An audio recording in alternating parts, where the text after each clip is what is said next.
Qara ko'zingni asirimdam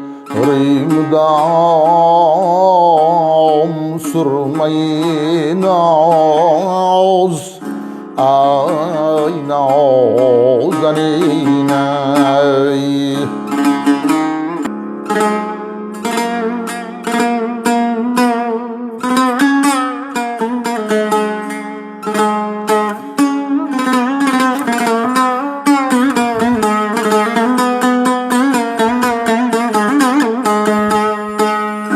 Qo'qon ushlari haqida fikr yuritmoqchi bo'lsak, Qo'qon ushlari ham ana shu Toshkent Farg'ona yo'lidagi mumtoz ijro namunalaridan bittasi hisoblanib, Shashmaqom ilgari 12 ta maqom bo'lgan bo'lsa, 12 maqom deyilgan bo'lsa, shu 12 ta maqomdan to bizgacha shakllanib yetib kelgani shu Shashmaqom yetib kelgan. Shu Buzruk, Ros, Navo, Do'goh, Sergoh, Iroq. Ana shu maqomlari ichida ham mana Ros maqomiga taalluqli bo'lgan shu ushshoqlar namunasi bor. Talqin ushshoq deyiladi. Mana Samarqand ushshog'i bor, Hoji Abdulaziz ushshoqlari bor. Endi Qo'qon ushshog'i haqida ma'lumot aytadigan bo'lsak, bu Qo'qon ushshog'i ilgari marhum ustozimiz, bastakor Hoji Abdulaziz Abdurasulov haj safariga borib, ana shu yerda o'sha Kavkaz ortidagi davlatlarda bo'lib, shu Suriya, Arab respublikalari, Ozarbayjon, Turkiya kabi davlatlarda bo'lib, ana shu yerdagi san'atlar bilan tanishish bahonasida juda ko'plab ana shu yurtni, ana shu vohani musiqalardan, ohanglardan ta'sirlanib, juda ko'plab asarlar yaratib keladi. Shu Qurbon o'langa o'xshagan, o'sha beboshaga o'xshagan asarlari va qaytayotirib Qo'qon shahriga tushganliklarini biz eshitganmiz.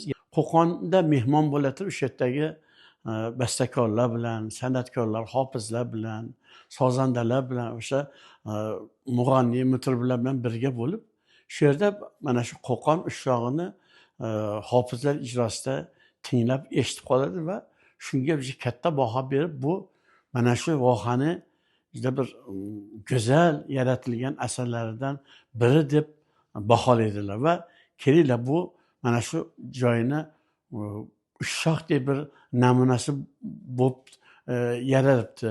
Bunga biz bugundan boshlab Qo'qon ushshog'i deb nomlaylik deb, ana shu Qo'qon ushshog'i nomi berilganini eshitganmiz.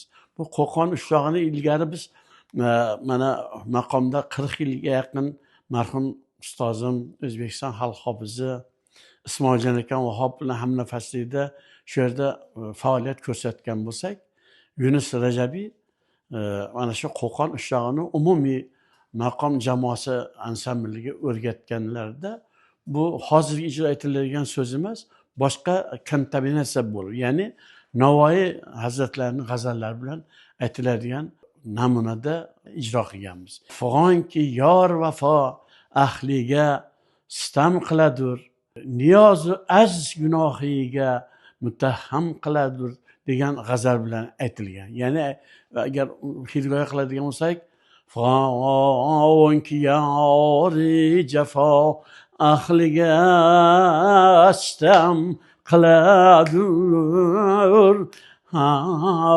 yoramay deb aytilgan.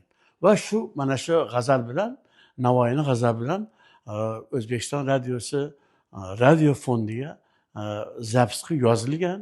Buni Ochilxon Otaxonov ustozimiz O'zbekiston xalq hofizi ijrosida, Orifxon aka Hatamovlar, Orif Ali Ma'sumovlar ijrosida, Mahmudjon Tojiboyevlar ijrosida biz eshitib, tinglab shu xotiramizda qolgan. Endi hozirgi ijro qilinayotgan Qo'qon ushshog'i Yusuf Saryomiy degan shoirimiz g'azal bilan aytiladi. Qaro ko'zingni asirimdam surmay naz yoramay. Bu so'z bilan hamnafasim ustozim Ismoiljon akam bilan ham aytib ijro qilib yurganmiz. Boshqa ashulachilar, masalan, Mahmudjon Tojiboyevlar, Mahmudjon Yo'ldoshovlar va qolaversa biz ustozimiz, bizning harbiy ustozimiz, O'zbekiston xizmat ko'rsatgan artist Ikromjon aka Bo'ronovning ijrosida bir go'zal maromiga yetkazib, mahorat bilan ijro qilgan variantlarni bilamiz.